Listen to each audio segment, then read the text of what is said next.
Después del cruce del Mar Rojo, por supuesto, sabíamos que el monte Sinaí tenía que estar en Arabia Saudita.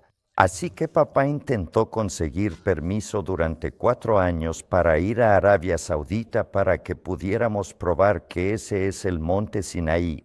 Aquí es donde cruzaron todo el asunto, para contarle a todos la historia completa.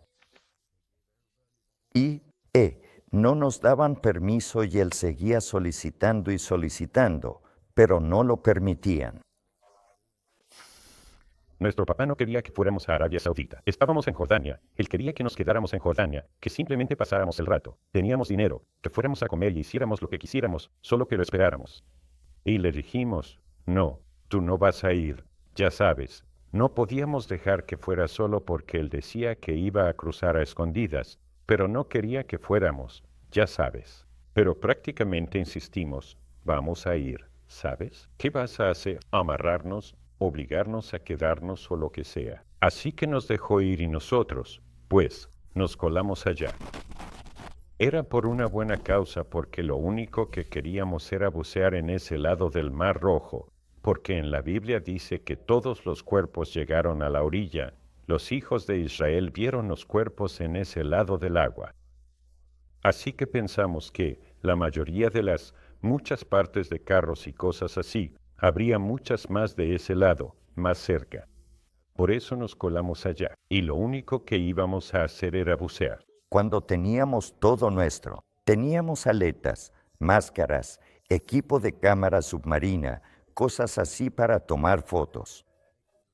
Queríamos tomar fotos de todas las partes de los carros en ese lado porque mi papá pensaba que el agua arrastró a los egipcios desde atrás, que cayó desde atrás porque después de que los israelitas cruzaron el Mar Rojo, se pelearon con alguien como los amalecitas o algo así, y luego la Biblia dice que los derrotaron a espada y no tenían armas cuando salieron de Egipto y no tuvieron tiempo de fabricarlas mientras huían.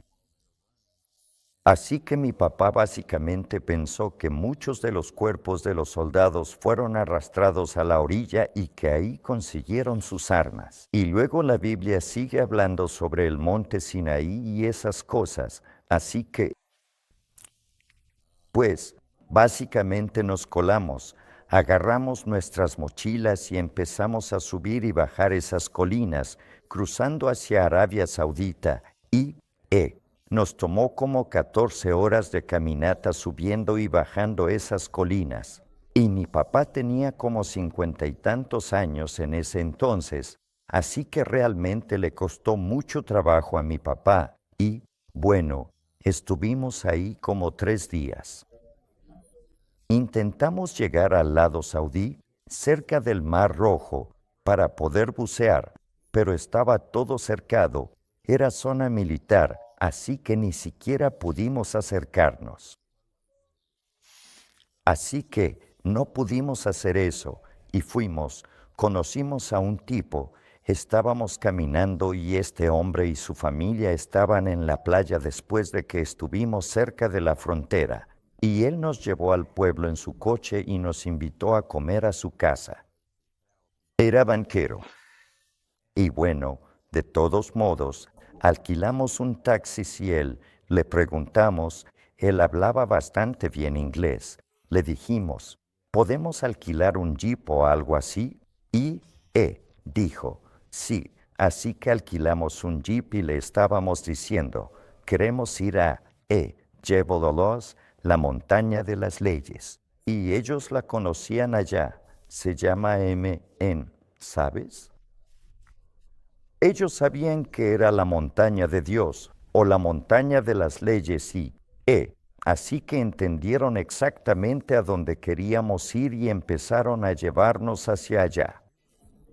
Nos estábamos acercando a la zona, a la cordillera de Ararat, y vimos un gran camión plataforma que iba por un camino delante de nosotros, bastante más adelante, que tenía una gran red de camuflaje en la parte trasera y un enorme cohete debajo de ella. Así que estaban cargando algún tipo de cohete en la zona del monte Sinaí y había un jeep siguiendo a ese camión y mi papá dijo, Ronnie, ¿viste eso? Y yo le dije, sí.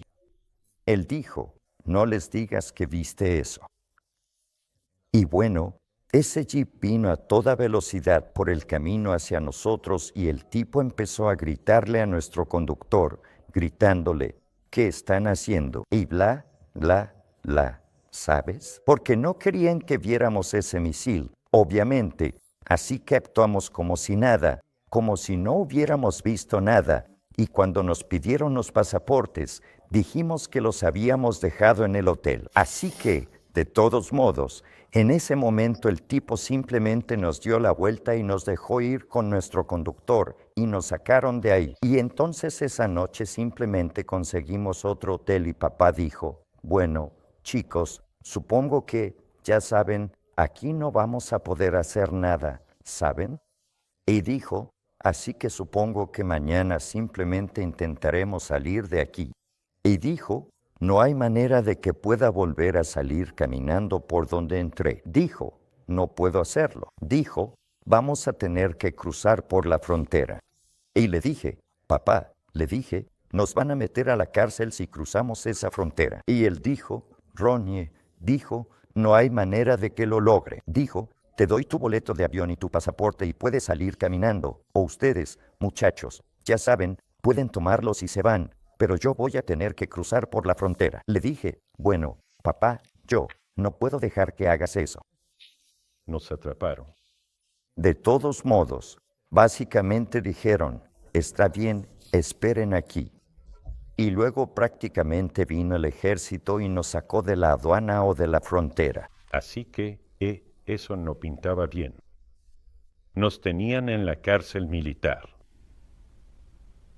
Mi papá estaba en el ejército, por suerte, porque nos sacaron a todos de la celda y nos formaron.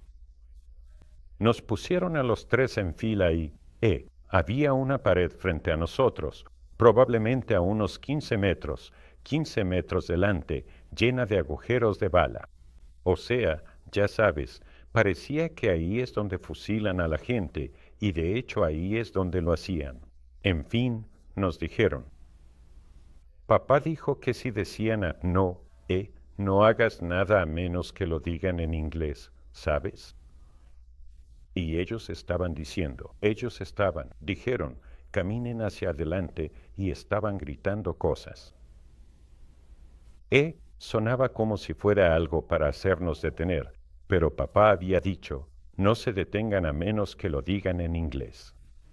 Así que seguimos caminando y, gritaron un par de cosas y seguimos caminando,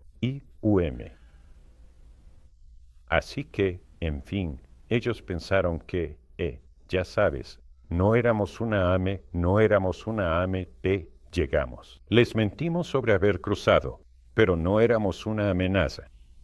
Pensaban que éramos espías porque porque nos vieron en esa zona militar, pero luego, nos llevaron a una cárcel normal y ahí sí empezaron a interrogarnos de verdad, separándonos, lo cual no les reprocho porque nos metimos a escondidas en su país, ¿sabes? Pero no parecemos israelíes. O sea, después me enteré de que alguien les había avisado que íbamos para allá, así que alguien nos tendió una trampa. No voy a decir quién, pero sé quién fue. Pero bueno, nos tuvieron ahí durante 75 días. Los primeros 10 días fueron bastante duros porque nos tenían separados, interrogándonos, y nunca torturaron a nadie, nunca lastimaron a nadie.